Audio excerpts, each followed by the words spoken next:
All right, so you don't have a writing assignment for next week, right? I saw that. Yes. I just want you to read the excerpt from Plato's Gorgias that is in Reading the World. However, since you do not have a specific writing assignment, right, I want you to read the hell out of this.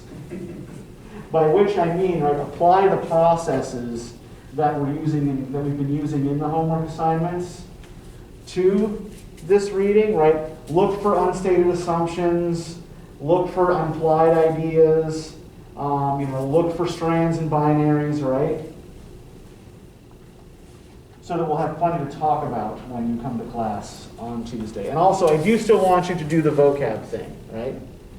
That is something that I still want you to do. Does anybody have any questions about anything before we get started? You already know mine, so. Okay. Okay. Probably coming early. I like your mask. Oh, thank you. I love cheesy old Christmas specials. Me too. Yep. The more little dancing puppets, the better. I agree. That's my question. Okay. All right, so I want to start again today with a short writing assignment. So here's what I would like you to do. You are going to write a detailed description of this classroom.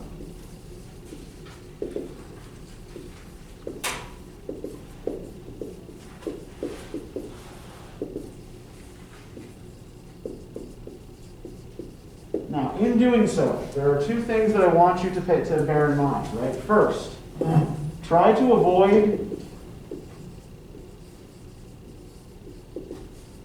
evaluative language. Does everyone understand what I mean by evaluative language? Not really. Okay. Evaluative words are words that indicate how you feel about something or whether you think something is good or bad, right? So words that indicate you're evaluating a thing. So things like beautiful, ugly, yeah, interesting, boring, right? So describe it, but don't make it personal. Yeah. Try not to describe it in terms of your personal feelings about it. Yeah. Are we talking about, like, literally the classroom that we're sitting in, or, like, this class? This classroom. Yep. Yeah. Yes. Just the room. Okay. Yes. And focus your attention mostly on things that will still be here when we leave, right? And things that we did not bring in with us. Like just features that are intrinsic to the classroom, right? To this specific classroom. The other thing I want you to try to do is to use concrete rather than abstract words.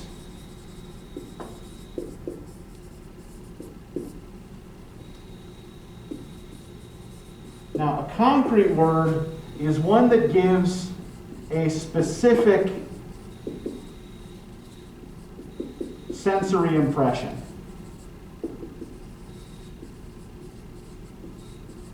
Whereas an abstract word is a word that describes a concept. Now, there's no such thing as a purely concrete or purely abstract word. It's more kind of a scale. But to give you an example, right? If I give you a list of words here.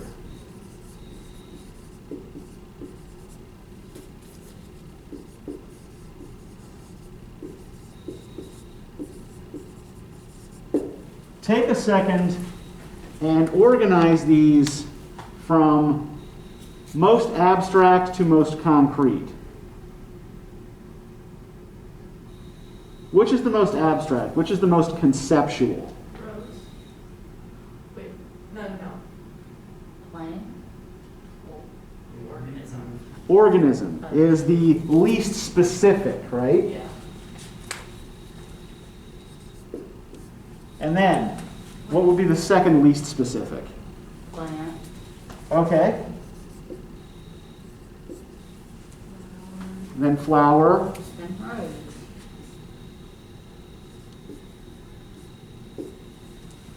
Yeah.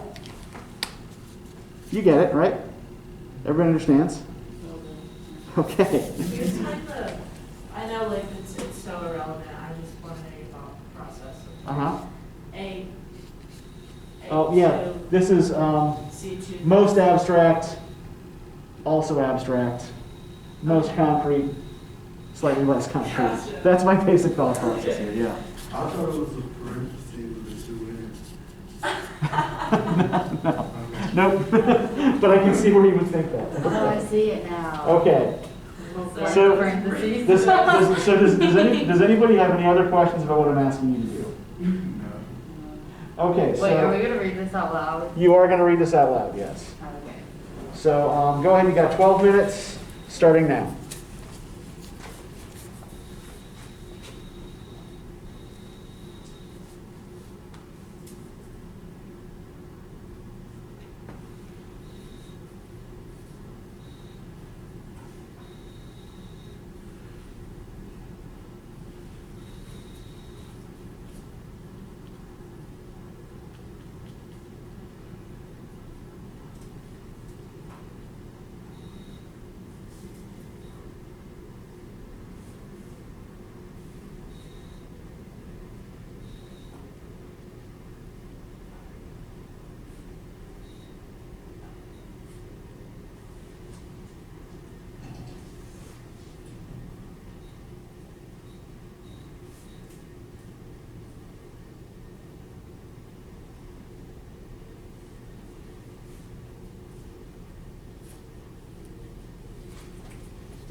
This might be a stupid question. What is the name of the board that you write on? Whiteboard. Whiteboard? Yep. Literally, it could not come to mind.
2 more minutes.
Okay, time's up. Finish your sentence and wrap it up.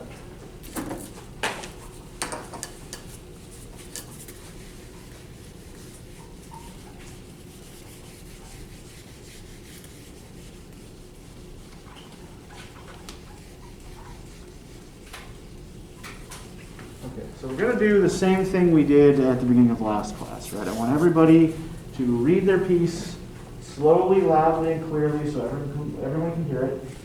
And I want to look for themes and repetition across all 3 of your pieces, right? What are all 3 of you noticing? And how might we make some meaning out of that? You might also want to pay attention to things in your essay or in other people's essays that it looks like nobody else picked up on. That might also be something that would be interesting to explore. So Rylan, why don't we start with you? Okay. When walking into the classroom, your eyes are drawn to the back wall of windows. The windows aren't large, but there are 5 of them. They are the only source of natural light. The whiteboard on the front wall is stained with old dry erase marker markings that may never come off. Immediately next to the whiteboard is a bulletin board filled with literary references and a medium-sized land map of the state of Georgia. The floors are a beach sand color with dark markings throughout from shoe scuffing and years of wear. Each tile looks to be similar, but they all also seem to be unique from the others surrounding them. On the wall adjacent to the front wall, where I'm sitting, is another whiteboard. It is fairly clean and seems to be rarely used. The classroom holds just over a dozen smaller sized tables that are set up as individual desks. All right, good. Thank you, Rylan. All right, Rachel, why don't you go next? Okay. The walls are blank and white. When you enter the room, there is a bulletin board with a bunch of When you enter the room to the left, there is a bulletin board with a bunch of posters. To the right, there is a whiteboard. To the right of the room, there is another whiteboard, and then one right next to the bulletin board. The back of the classroom has 5 windows. There are a dark brown desk spread out across the room with blue chairs. Above the blackboard, there is a rectangle hole with exposed wires. On the ceiling, there are 16 light fixtures with a projector on the 6th row between 2 of the lights. Next, there are 7 air vents and 2 fire detectors. Above the whiteboard, in the front of the room, there are 2 pairs of holes where the screen was moved to the left. And then the other wall is completely blank with black chart that runs around the room. All right, thank you. Okay, and Grace, take us home. Okay. The room is made up of 4 white cinder block walls. The ceiling bringing the 4 walls together is full of lights, air vents, a projector, and 2 small circular objects of which I can't figure out their purpose. Parallel to the ceiling is a hard tile floor marked with an abstract tan, gray, white, and beige pattern. In the space above the floor, many dark brown desks are aligned in a unique pattern. For every 2 desks, there is 1 blue chair. The only other thing on the floor is the professor's podium. It has an off-white base with a blue countertop. On this countertop are 2 small speakers facing the classroom, a black expo marker, an unknown orange object, and a computer. Behind this desk, on the front wall of the class, is a whiteboard. This whiteboard is filled with words written in the black ink from the marker on the desk. Above the whiteboard is a projector screen. This screen is not rolled up all the way, leaving the bottom of the screen visible to the class. To the left of the whiteboard is a beige colored bulletin board, filled with papers of many colors, all with small writing on them. We can see some of the papers have been taken down, left only leaving a small remnants of what was there before. The door is brown, only a lighter shade of brown than the desks. A small window is in the right-hand side above the silver doorknob. All right, good. So take a minute and compare and think about what you hear in each other's pieces here. What consistent themes or observations emerge here?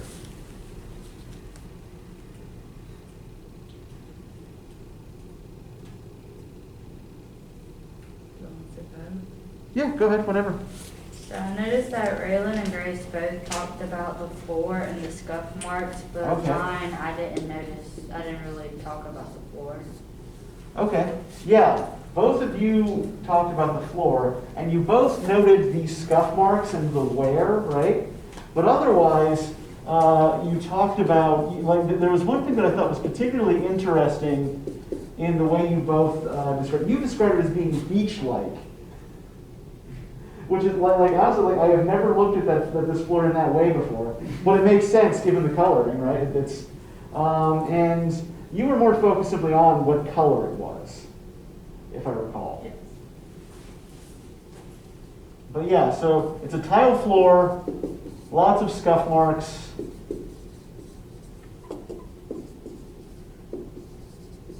And the tiles are sort of variable, they're each kind of individual, right?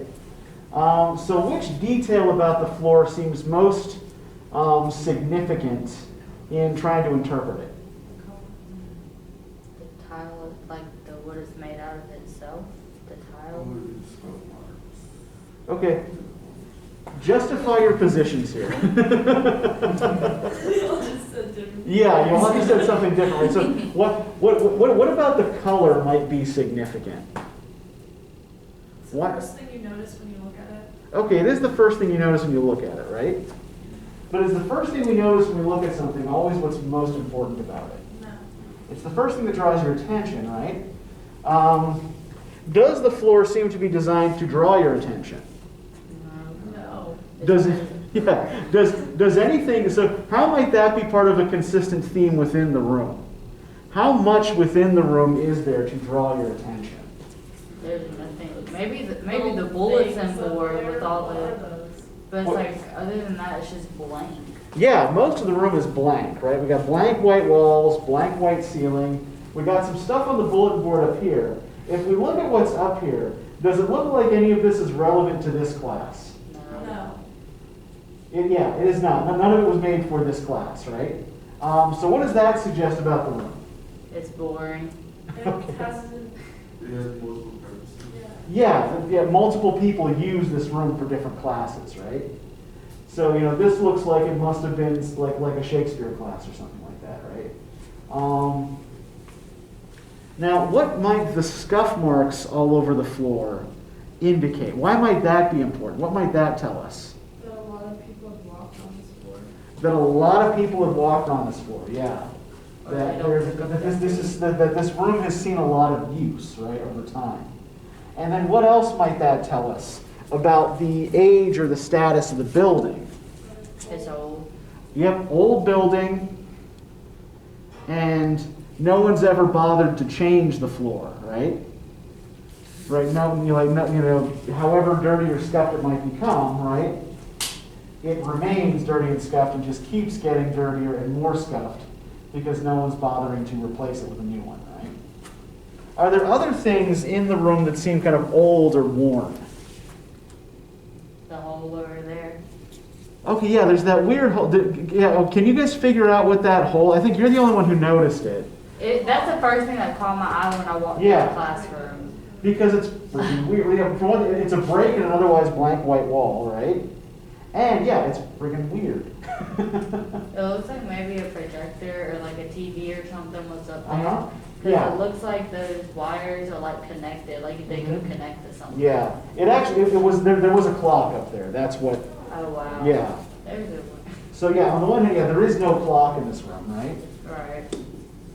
But there is a hole Where the clock was. where a clock used to be. That is so weird. Why would you attach it to the, alright. Well, and Look at the clock. okay, yeah, I know a lot of teachers that just have to take their clocks down. sure. And I've been here 8 years now. There have never been clocks in these rooms as long as I've been here. But I know that's what that used to be.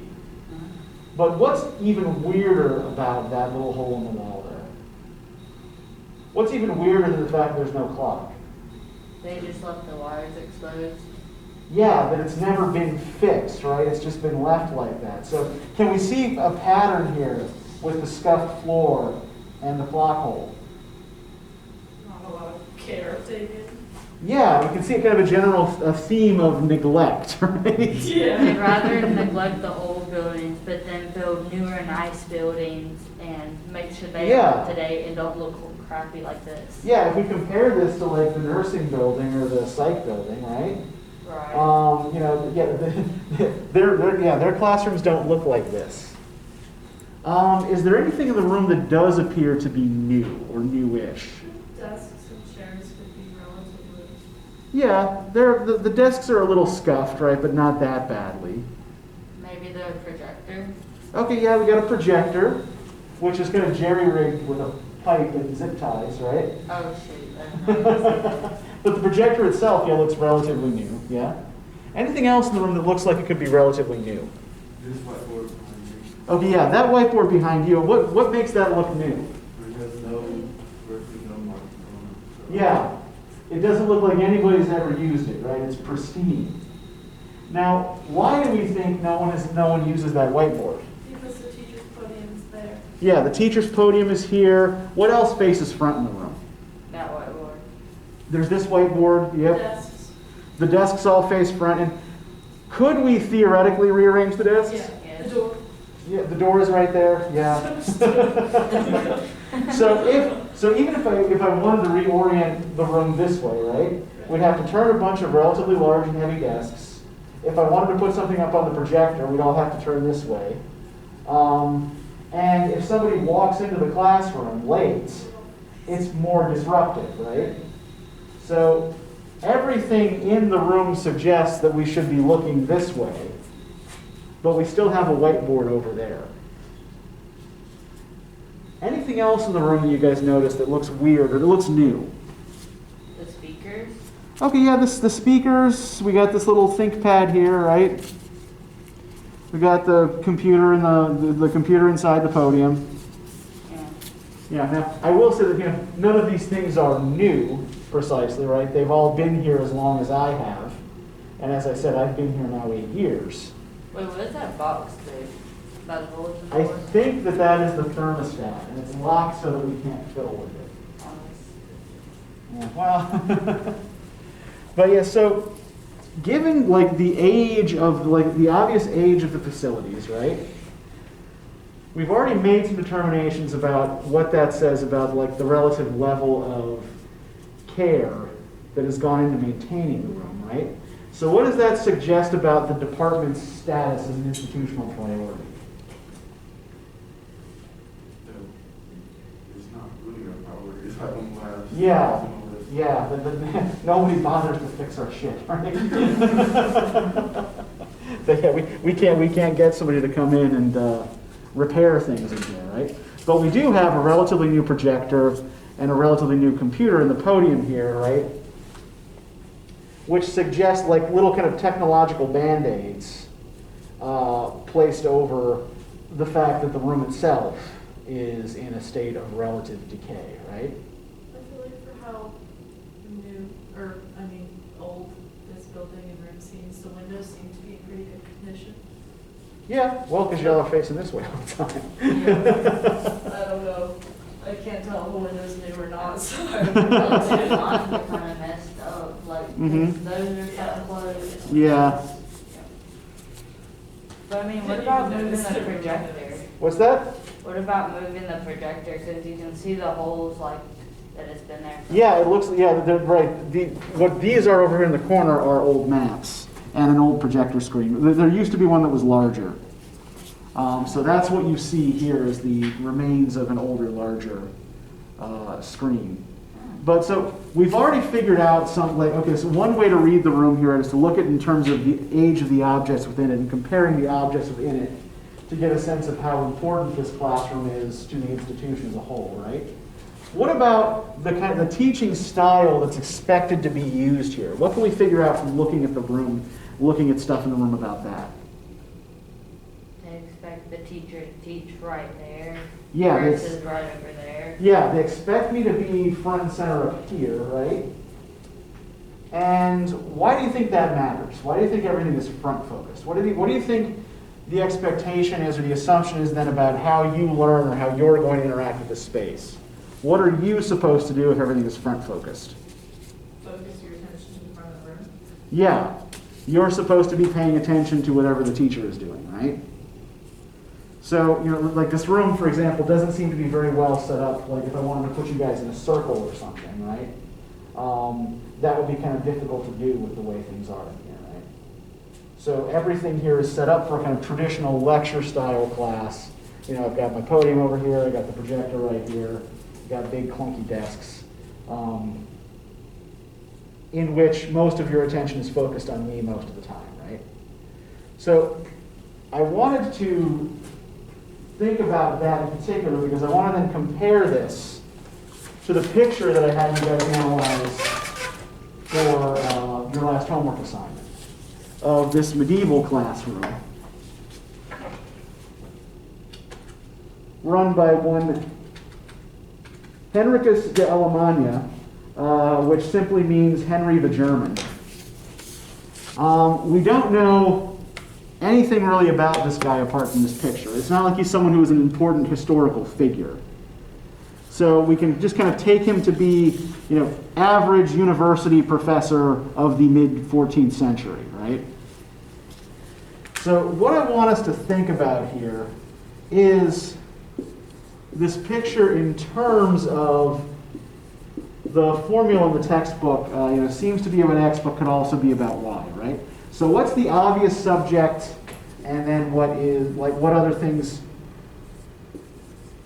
could it also be concerned with? So let's start by just picking the picture apart here. And you guys did a pretty good job with this overall in the homework assignment. I've overall been pleased with the homework you guys have been turning in. But yeah, well, yeah. Well, yeah. That's the thing about you know textbook printing, right? Is that color illustrations cost a lot more. So Is that grass? it is not. Oh, it was like it was outside. They look kind of green. Yeah. Oh, yeah. No. I think yeah. You're right. I think that might actually be grass. I think yeah. There's a wall here. And then it's like up there. But yeah, black, the room seems to be kind of half open. You're right. Yeah. You That just is walk weird, by. yeah. Oh, it's Henricus' class. Okay. All right. So what else do we notice about the picture?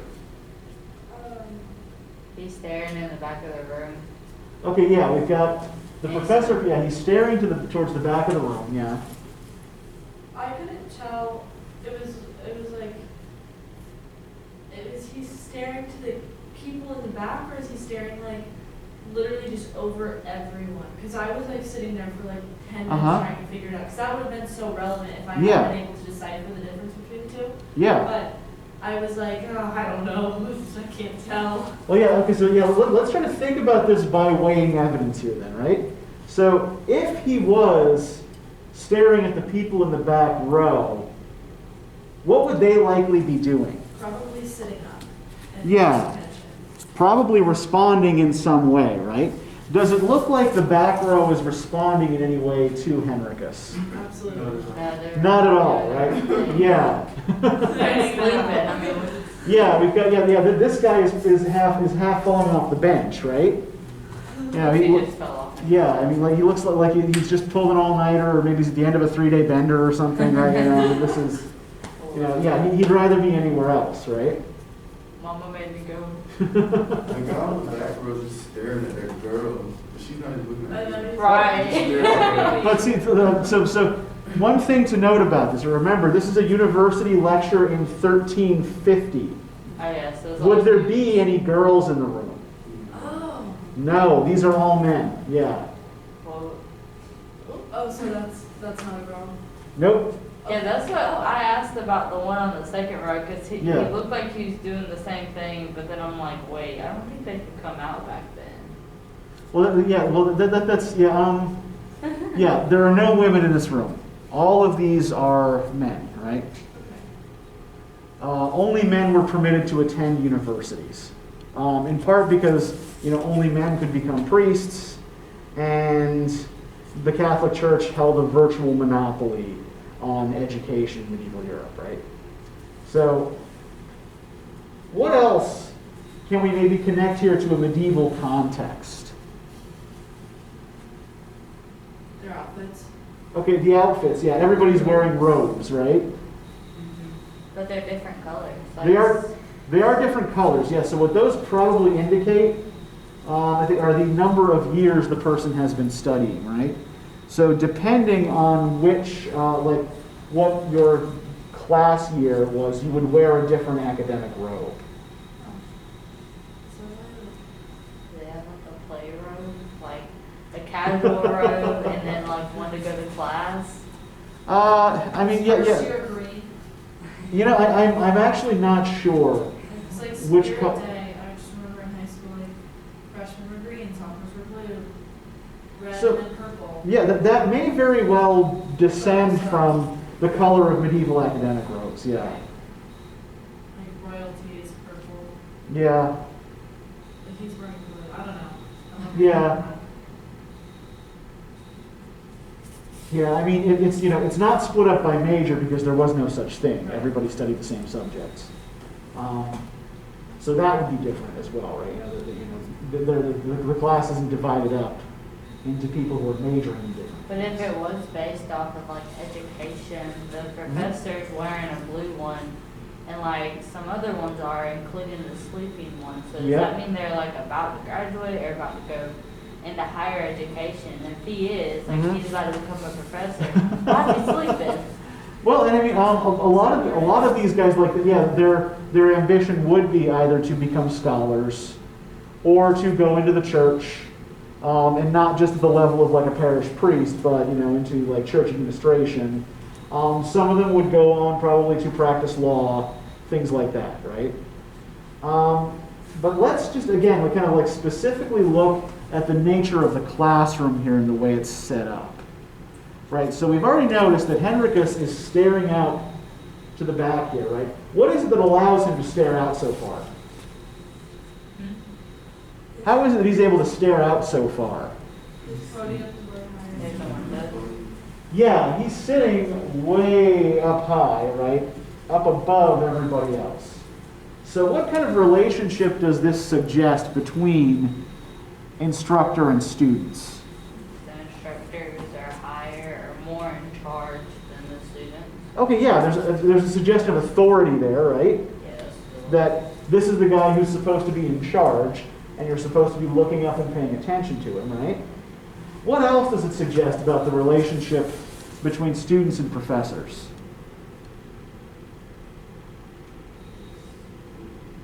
How approachable does Henricus look? Not really. Yeah, he's kind of above it all, right? the physical distance between his student, there seems to be it's not just a representation of authority, right? But it's also if you wanted to ask a question, right? Could he even hear you up there, right? Well, is there a hole at the bottom of the podium? Medieval paintings are often not to scale. I'm not sure, somebody in the last class suggested that was how he climbed up into there, but we can see stairs here on the side, so we know that this must be how he gets up there. I'm not really sure, otherwise, why that hole would be there. It might be like some kind of like natural way of amplifying acoustics or something like that, so that his voice projects more loudly. I don't really know. Let's look at, again, what he's doing up here. What do I have in my classroom that Henricus does not have? Computer. No computer, certainly, right? Yeah. If he had a computer in 1350, we would have heard of this guy. What else does he not have? Something to display to the class, like a chalkboard or something. Yeah, there's no kind of visual display here of any kind, right? He doesn't have a whiteboard, he doesn't have a chalkboard, he doesn't have anything to write on behind him, right? What does his lecture seem to consist of? What is he doing? He's reading out of a book, yes. Now I see why he's sleeping. Yeah, he's sitting up there, he's reading out of a book, right? Or commenting on a book, right? Whatever he's doing, it's focused on this particular book. What do we not see any of the students doing? Even the ones who are paying attention. They're not looking for it, they are looking Yeah, some of them are looking at a book, right? But not all of them. at it. There's one in the back, he's actually writing down notes and stuff on his scroll, paper type thing. He's in the green in front of the two people talking on the third row to the window. Yeah, there's one guy writing. Why do we think there are so few people writing anything down here? They don't care. Well, clearly, these people in the front who are looking up and smiling are paying attention, right? They care, but they're not taking notes. I don't know how education worked really back then at all. Uh-huh. Maybe some of them didn't know how to write. Oh, they would know how to write if they reach this level, yeah. They didn't have pens. Yeah, you're on the right track there. Paper. Does anybody know what paper was made out of in the Middle Ages? No, Bamboo. Just kidding. not bamboo. It was not plant-based. Was it ever like animal? Yeah, paper was made out of sheepskin or calfskin, right? Parchment and vellum, which meant it was really freaking expensive. So inks also tended to be made out of, rare dyes and crushed jewels and insect bodies and things like that, right? So, ink was made out of these kind of rare ingredients as well. So because paper and ink were expensive, what seems to be the expectation here? Memorize it. Memorization, yes. They're expected to remember what the instructor says, right? Yeah, I would have been out. I don't have that good of a memory. Well, but think about, if you don't think you have a good memory, think about why you don't have a good memory, right? How much are you actually expected to memorize? Not a lot, actually. Yeah. But And you it- also have the options, like you're recording the class right now, you have the options like go back and listen. Yeah. They don't really have that option. Exactly, yeah. They get one shot at it, right? Yeah. They have to be listening or they're going to miss it, right? Or they can ask a friend and be like, bro, I didn't write the I notes. also feel like now, not undermining their ability to memorize things, but Uh-huh. now that you just have so much more going on. We play sports, we have jobs, we have social lives, Sure. social media. So Mhm. our mind is constantly full Uh-huh. of a bunch of bullshit. Okay, so It's on, hard to yeah, so fit everything in. yes, on the one hand, yeah, you guys do have more direct distractions, perhaps, than medieval university students, who would have been a relatively privileged class of people anyway, right? But even that is not enough to induce the people who are further from the podium to pay attention, right? So clearly, there's still plenty of distraction happening here. Whatever authority Henricus has over his class, it only seems to extend to about the first 2 rows. And does he seem to be responding in any way to the fact that a lot of students aren't paying attention? He looks concerned. I feel like, no. You seem like it's a blank face, he's just going. Uh-huh. You know, I guess, The mentality of, I guess because he was above it all, and Mhm. he was the face, and Yeah. he didn't get it or not. Well, yeah, I mean, and essentially, like, does it make any difference to him? right, like Whether a lot they of get it, teachers right? now are like, not into it, like, don't care. If you wanna fail my class, fail it. Mhm. You're paying for it. And I think we can kind of start drawing some conclusions about this now, right? So what is the ostensible subject of this picture? Like, what does it seem to be about? What is it obviously about? The teacher in his class. Yeah, so kind of more generally speaking, right, so this seems to be about education, right? That's the obvious subject. But then what else might it be about? If we think about, for example, the teacher's attitude towards the students here, right, where he's just doing his thing and they're either paying attention or not, what does that suggest about who the burden's on to learn something? The students. Yeah, it suggests the burden's on the student, right? So this seems to be about education, but it could also be about responsibility, right?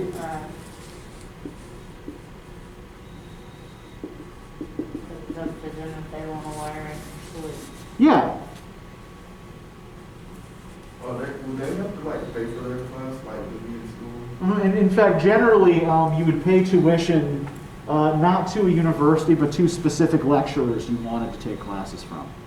So that's another thing to note about this group, right, is that all of them are not just, they're not just paying, I mean, they're not just paying for a university class, they were just put into Henricus's lecture. They're specifically paying Henricus to lecture to them. And then they're not, What's that? and then they're not even really paying attention. And they're not even paying attention. I mean, that's how it can be here, like nowadays, because Mhm. some days we just don't feel like going to class.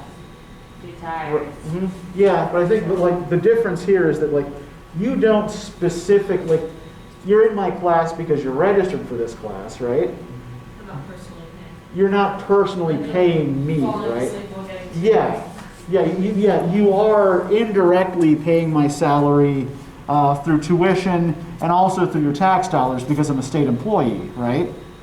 But you're not directly paying me to teach I you, see what you're saying. whereas they are directly paying Henricus to teach them. So we could say that it seems to be of education, but could also be about waste, right? I have a question. Why is Yeah. there like 4 of them sitting on the side over there? Why aren't they the ones actually, in there, in the front of the, or in the 4 right there where they could be more focused on them? Yeah, I don't know. Like you said, they're not throwing skills, so they're not like the clothes. Yeah. Right there. Yeah, there could also be, more rows going back this way that we don't see in the picture. I don't really have a good answer for that question. The other thing that we could look at here, right, again, is if we're looking at the teacher's position in the classroom, right, he's obviously placed in a position of authority, right? But that authority doesn't extend to the back 2 rows where nobody is listening, right? So this seems to be about education, but could also be about authority and its limits, right? So there are all of these different themes that we can pull out of this single picture that seems to be about a relatively simple subject, right? How does Henricus's classroom compare to most of the classes you take? You know, what's that? You can finish what you were saying. No, go ahead. Okay.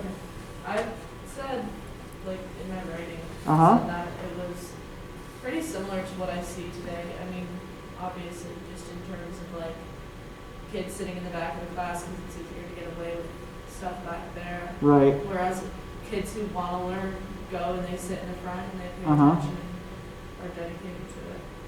Okay. This is also a relatively large class, right? That would probably be harder to control, especially if, like, you're stuck up there Yeah. and you can't just come down and smack somebody. They're Like, that hey, expensive pen. wake up, right? Wake up. Yeah, but the only objects he has at his disposal to throw at somebody are too expensive to want to throw, right? Or too heavy with that big old book Yeah. over there. Well, a big old book that size would also cost a fortune. So yeah, and you know, there are still professors who just simply read from the book, right? And expect you to follow along. So, like, while positioning in the classroom, like, do you have a lot of professors who lecture from a seated position high above you? Yeah, so that has certainly changed, right? You're also not typically sitting together on wooden benches. And you are expected to take notes. Because we recognize the limits of human memory, right? Yeah, otherwise, yeah, a lot of what's going on here still feels pretty contemporary. Now, let's shift gears or move this to the Martha Nussbaum essay, because I think there are, and I'm sorry about everybody's eyes here, there are, I think, some important points of connection here, right? So, the style of education that is kind of demonstrated in that picture is listen and remember, listen and remember, listen and remember, right? So is that a particularly effective way to stimulate critical thinking? Yeah, the idea is so that you know enough that when your professors sit you down for the oral examination, right, you can answer the questions. Now let's look at the end of the Martha Nussbaum essay. We looked at the beginning last time. And I want to pay particular attention at first here to what she describes as kind of human development model for education. So if we go to page 55, please. And I want you guys to read this and to listen closely while you're reading. So we'll start with the first bullet point, and when I point to you, you read. The ability to think well about political issues affecting the nation, to examine, reflect, argue, and debate, deferring to neither tradition nor authority. The ability to recognize fellow citizens as people with equal rights, even though they may be different in race, religion, gender, and sexuality. To look at them with respect as ends, not just as tools to be manipulated for one's own profit.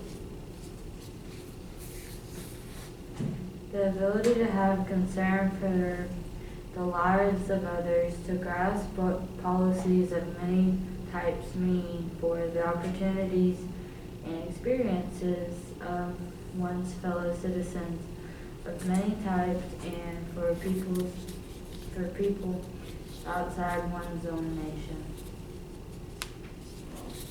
The ability to imagine well a variety of complex issues affecting the story of the human life as it unfolds. To think about childhood, adolescence, family relationships, illness, death, and much more in a way informed by an understanding of a wide range of human stories, not just by aggregate data. The ability to judge political leaders critically, but with an informed and realistic sense of the possibilities available to them. The ability to think about the good of the nation as a whole and not just that's one's local group. The ability to see one's own nation in turn as a part of a complicated world order in which issues of many kinds require intelligent transnational deliberation for their resolution. So I want you guys to sit with this for a second, right? And I want you to think about like what's said here and what's unsaid, right? What things does Nussbaum's model not seem to include? And what sort of themes or logic seem to connect the things that she does include?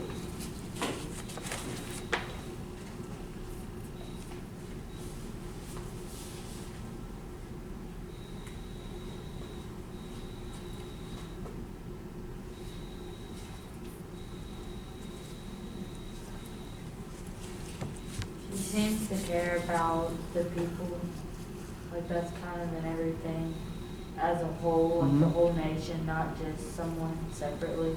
Okay, so thinking about the people as a collective rather than individual benefit, is that what you're saying? Yeah. Okay, so group over individual. Right. Okay, good. Can you give me an example? The ability to think about the good of the nation as a whole and not just one's own local group. Okay, good, yeah. So, and you're thinking, yeah, about groups writ large, right? Not just groups to which you consider yourself, I mean, like small groups that you consider yourself a member of, right? All right. Okay, good. What else do we see? And what do we not see? To be honest, I don't know what I'm supposed to be looking for whenever what not to see, if that makes sense. If we think about, so think about issues that she's raised elsewhere in this essay, right? When she's talked about education, right? What's the title of the essay? Education for profit, education for democracy. And which side of that comparison doesn't really make an appearance here? The profit. Yeah. There's really very little said here about making money or preparing people for careers, right?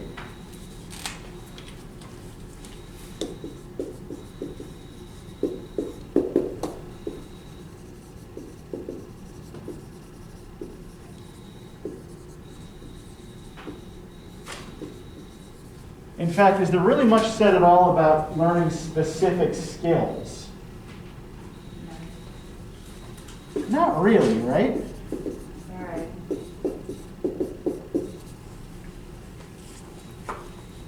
Even if we think about your own educational experience, right? What is the thing that determines ultimately which classes you take and what kind of degree you'll get?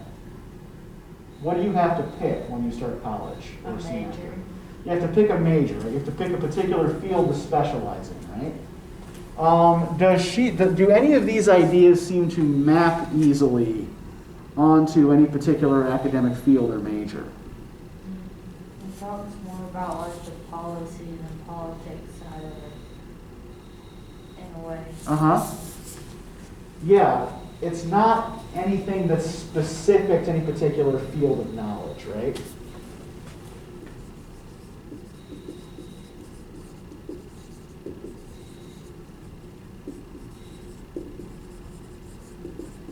Now again, just keep looking at these, keep digging into these, and see what else you notice about things that link them. So we've seen it. We've picked out a bit here of what she doesn't seem to care about, and a little bit of what she does.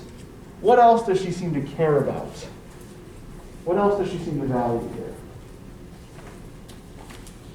I just like to humanize people instead of looking like in her when the fourth bullet point, how she said to the ability to imagine well a variety of complex issues affecting the story of a human life as it unfolds, to think about childhood, adolescence, family relationships, illness, death, and much more in a way informed by understanding of a wide range of human stories, not just by aggregate data. To look at people as people instead of like a number. Yeah, good. To humanize people. Yeah, absolutely, yeah. Yeah, recognition of humanity, right? Do we see other points here that also speak to that idea? Recognize fellow citizens as people from race, even Uh-huh. different in race, religion, gender, and sexuality. Yeah. Uh-huh. Yeah, good. As tools in executive process. Yeah, she specifically says that this model of education would not look at people as tools, right, or as means to profit.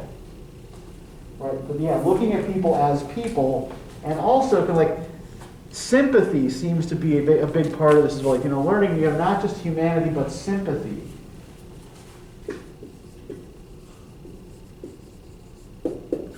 For your fellow human beings, right? How to imagine yourself in the place of someone whose circumstances are different from yours, right?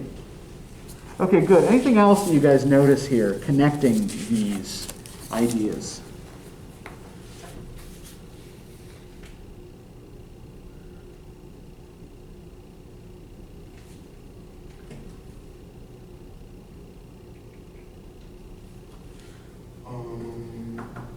She thinks that the people, the people that I guess like the common people, Uh-huh. be able to call out the ones in power. Okay, yeah, good. Yeah, and she seems to be encouraging questioning, right? Can you give me an example? The ability to judge political leaders critically, but with an informed and realistic sense of the possibilities available to them. So Yeah. she wants him to, she's encouraging questioning, but I guess she's encouraging questioning with knowledge. Yeah, like questioning that is backed up with evidence, right? Backed up with study, and that also acknowledges limitations, right? That acknowledges what is possible and what isn't. She also mentioned something like that in the first bullet, whenever it says, think about how political issues are affecting the Mhm. nation, to examine, argue, debate, etc. Yes, deferring to neither tradition nor authority, right? So not thinking things are right just because this is what they've always been or because an authority figure says so, right? But reasoning through these problems. Good. So yeah, so you got encouraging, questioning, and critical thinking. I think that one of you read a quote that used the word imagining as well, right? And I think that a lot of what she's saying here has to do with being able to imagine different sets of circumstances, right? With not just kind of taking the world as it is, but imagining different ways in which it could be, or being able to imagine lives that are different from your own. Now, how much time have we got? I think we're running a little bit closer. Okay, so with what time we have left, let's go to page 52 quickly. And I want to look at what she says about education for economic growth and how she paints this as different from education for human development. Can somebody read the first paragraph on page 52, starting with what sort of education does the old model of development suggest? What sort of education does the old model of development suggest? Education for economic growth needs basic skills, literacy, and numeracy. It also needs some people to have more advanced skills in computer science and technology. Equal access, however, is not terribly important. A nation can grow very nicely while the rural poor remain illiterate and without basic computer resources, as recent events in many Indian states show. In states such as Gujarat. and Andhra Pradesh, we have seen the creation of increased GNP per capita through the education of the technical elite who make the state attractive to foreign investors. The results of this growth have not trickled down to improve the health and well-being of the rural poor, and there is no reason to think that the economic growth requires educating them adequately. This was always the first and most basic problem with the GNP per capita paradigm of development. It neglects distribution and can give high marks to nations or states that contain alarming inequalities. This is very true of education. Given the nature of the information economy, nations can increase their GNP without worrying too much about the distribution of education, so long as they create competent technology and business elite. Okay, thank you. So let's again remember what this term GNP measures. What does GNP, gross national product, actually measure in a country? Like annual wealth. Yeah, just overall annual wealth, right? And what does it not measure?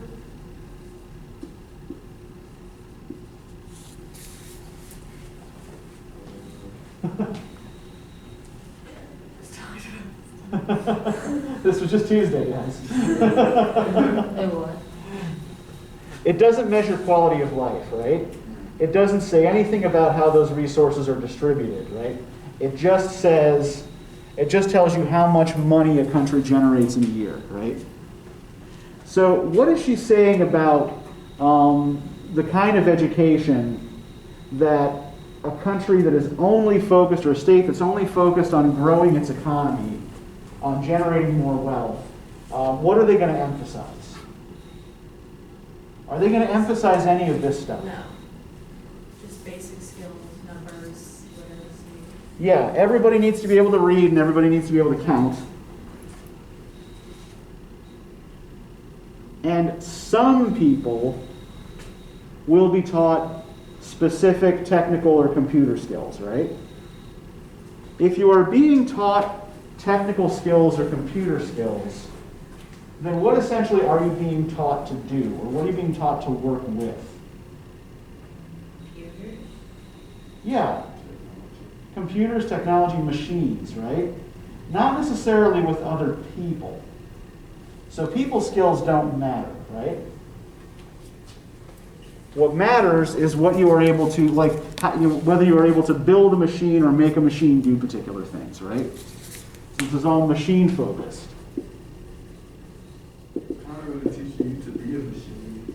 Okay, why would you say that? I mean, without, like you said, without, people skills, and all Uh-huh. just type on the computer or something that really can speak back to you or give you any input. Yeah. Just, some just filled skills, and nothing, Uh-huh. not real personal skills, but, just Yeah. other skills. And all a computer can do is what you tell it to do, right? Even if a computer can be programmed to think, it still has to be programmed by a person to do that, right? All a computer can do is follow instructions.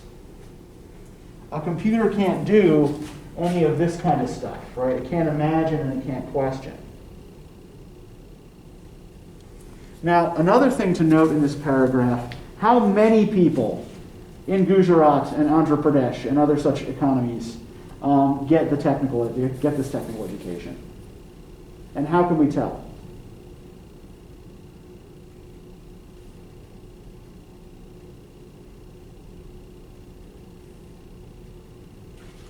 What's the last word in the paragraph? Report. Business Oh wait, no, elite. that's not right. Oh, Yeah. You have a technology and business elite, right? What does the word elite mean? Above everyone else. Yeah, so the elites are the top, the best, right? That's the best. So what does that mean in terms of numbers? Can an elite encompass a lot of people? No. Yeah, an elite by definition has to be small, right? So if you are organizing an economy or an educational system to benefit an elite, then are you organizing it to benefit a large number of people? No, yeah, you're organizing everything for the benefit of a few, right? And that seems to be a big part of the problem she has with this system, right? And instead of, allowing equality of opportunity to everyone, you are instead funneling a small number of people with a particular set of skills into exceptionally high-paying careers while leaving everybody else behind, right? It doesn't matter how poor all of these people are, as long as these people keep getting richer, because the average GNP will still keep going up, right? Because how do you do an average? This is basic arithmetic, right? How do you do an average? Total, everything divided by the Yeah, number of people. yeah. So you add up all the wealth in the country, right? And then you divide it by the number of citizens. And if you've got some people who are insanely wealthy, even if it's only a small number of people, and a large body of people who are incredibly poor, right? You take that average, the median is still going to be something that sounds reasonable, right? Then it's only when you dive into that data and start breaking it down by, say, individual family incomes that you start to see how things are really distributed, right? An average doesn't tell you that. All right, so we are about out of time, so we're going to stop this here, and we're going to pick up next time with Plato and Gorgias. We're going to talk about why rhetoric is deceitful and illusory.